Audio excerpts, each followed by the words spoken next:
friends, my name is Seshan. I am 7 years old. Today I'll present a story. The title is The Stubborn Goats.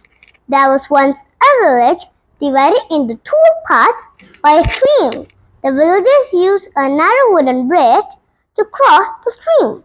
One day, a goat wanted to visit a friend on the other side of the village. When he came to the middle of the bridge, he met another goat who was coming from the opposite direction. The two goats stopped to face each other, each expecting the other to give way. The first goat said, "I was here first. Turn around and go back." "No, I was already here when you came," shouted the second goat angrily. Both of them were stubborn. They refused to give way to each other. Finally, they fought by butting each other with their horns. They fought until they fell into the stream. They struggled in the cold water for a while. Then they drowned.